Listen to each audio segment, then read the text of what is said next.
ஏங்க, இன்னைக்கு எங்கள் அம்மா வீட்டிலேருந்து வர்றாங்க. சரிம்மா, அதுக்கு நான் என்ன பண்ணணும்? போய் நான்வெஜ் ஏதாவது வாங்கிட்டு வாங்க, சமைக்கலாம். சரி, என்ன வேணும்னு சொல்லுமா, வாங்கிட்டு வரேன். 1/2 கிலோ மட்டன் வாங்கிக்கோங்க, எங்கள் அம்மா சிக்கன் சாப்பிட மாட்டாங்க. அப்புறம் எங்கள் அப்பா மட்டன் சாப்பிட மாட்டாங்க, அவங்களுக்கு 1 கிலோ மீன் வாங்கிக்கோங்க. சரி, போய் வாங்கிட்டு வந்துடுறேன். ஒரு நிமிஷம். என்னம்மா? என் தம்பி மட்டன் மீன் இதெல்லாம் சாப்பிட மாட்டான், அவனுக்கு 1 கிலோ நண்டு வாங்கிக்கோங்க. 1 கிலோவா? அட ஆமாங்க. அப்புறம் ஆமாம், இவ்வளோத்தையும் நீ ஒரு ஆளாக சமைச்சிருவியாம்மா? ஐயோ, என் சமையல் தான் நல்லாவே இருக்காதுன்னு நீங்கள் சொல்வீங்களா, அதனால நீங்களே சமைச்சிருங்க.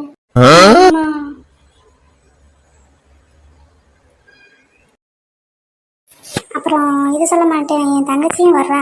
அவளுக்கு மீன் முட்டை மட்டன் சிக்கன் எதுவுமே பிடிக்காது, அவள் ராட்டு மட்டும்தான் சாப்பிடுவா. அதில் 1 கிலோ வாங்கிக்கோங்க. ஆட்டா? சரிம்மா. இருடி, உன்னை எப்படி கோர்த்து விடுறேன் பாரு. எங்கள் வீட்டிலேருந்து வர்றாங்கன்னு அடிக்கிட்டே போறியா நீ? இரு. சரிம்மா, நீ சொன்ன எல்லாத்துலேயும் நான் 2 கிலோ வாங்கிட்டு வந்துடுறேன்.